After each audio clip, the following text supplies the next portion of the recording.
Hey everyone, welcome back to Watch and Carry. So in today's video, we're going to be covering turning heel side. So what that means is if you are a traditional rider, meaning that your left foot is leading, how do we more easily turn to the left side towards this way? And of course, if you're a goofy rider, how do we turn towards the right side? At least for me, I ride traditional like this. Turning towards the right has been very, very easy. And I think that's just because, your spine tends to flex that way. So it's easy to kind of get your balance by moving your center of gravity more towards your front or towards the right side to counteract that movement that you're doing when turning to the right. So it's a little bit easier to get your balance. The reverse, of course, being true, when I'm trying to go to my heel side, the skeleton doesn't tend to flex as much in that direction. So it always becomes a little bit harder, I think, to get your balance right.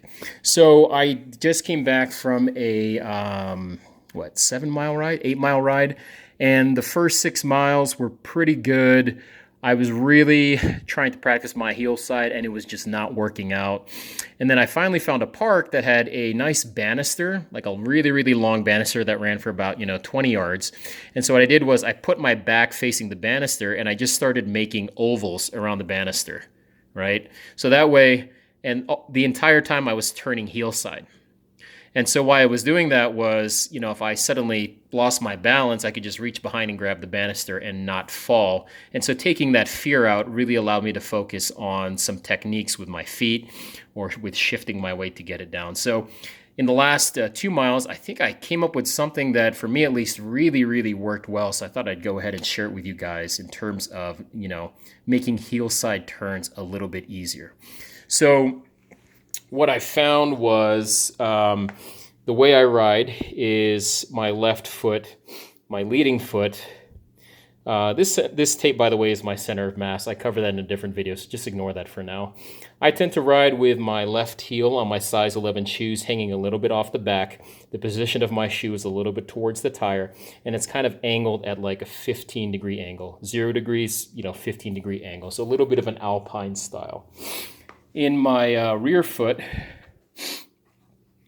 sorry for my stuffy nose here, I tend to ride again with a little bit of a turn, an alpine style, and I tend to put my foot a little bit towards the back of the board, away from the tire, like this, okay?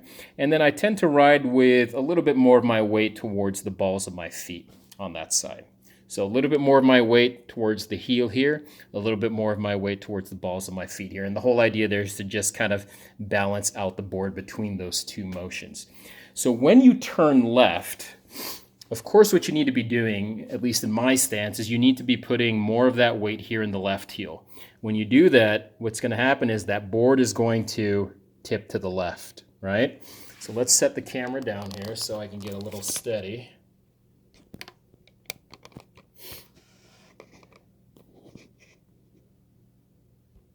All right, so as I'm approaching that left turn, what I end up doing is putting a little bit more weight down here, okay? And then what happens is, of course, the board is going to go with that weight and it's going to turn to the left. Now, the problem, at least for me, what I experience oftentimes is I put either too much weight towards that left heel and I lose my balance towards the back. Or I don't put enough weight and I can't really make an effective heel side turn. It ends up becoming a giant U-turn, which is not always what I need. If I'm in a small bike path, sometimes I need to make a sharper turn. So what I did in that last 2 miles, what I found is as I'm putting my weight here on my leading heel, I'm putting the reverse weight on my right foot. Okay, so let me make sure you guys can see that. Yeah, so as I'm going towards my turn, okay, I'm gonna put more of my weight here in my left. And then to counteract the board from tipping this way, I'm going to put more of my weight on my right foot towards the balls of my foot. Okay, so I'm going to simulate weight by moving the shoe like this. Okay, so again, we're going into a turn. This foot goes down and this foot goes up.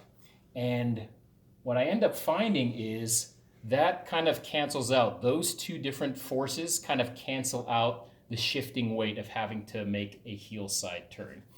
Also, what I found is when I go at lower speeds, let's say I have to make a really sharp U-turn within like, a 2-foot radius or a 3-foot radius, what I'll do is I will almost pretend that this is a pedal and this is a pedal. And I'm kind of like playing between the two to kind of keep my balance. So if I have to make a very sharp turn, a lot of times what I end up doing, make sure you guys can see,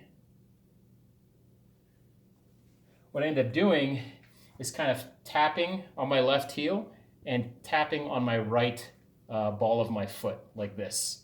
So almost like this. And what that does is that kind of keeps the board a little bit level. The board will kind of shake left to right a little bit, but at least I can keep my balance while making that left turn. Okay? So again, 2 things that I do here to make a heel side turn. As I'm approaching the turn, I put more of my weight on my left heel, and I put more of my weight on my right balls of my foot.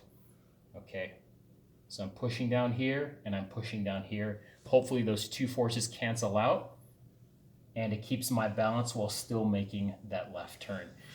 Secondly, if I'm making a sharp left turn and I'm not going very fast, what I'll do is just kind of tap on my left heel and tap on the right balls of my foot like this to kind of keep myself balanced while I'm making that heel side turn. So go ahead and try that. I don't know if that's going to work for everybody. Everybody has a different style of riding. Some people have completely different foot placements than me. So at least for me, that is what worked tonight. Share some tips below if you guys have any. Share some feedback on what you thought of this technique, and yeah, hopefully this will get you guys making a heel side turn a little bit easier. All right, guys, thanks for sticking with it. This is part 1 actually. I did film a part 2 of this video where I'm actually demoing this theory in a parking lot, and you can kind of see a little bit easier me make those heel side turns in the park. All right, guys, have fun, and I'll catch you on the next one.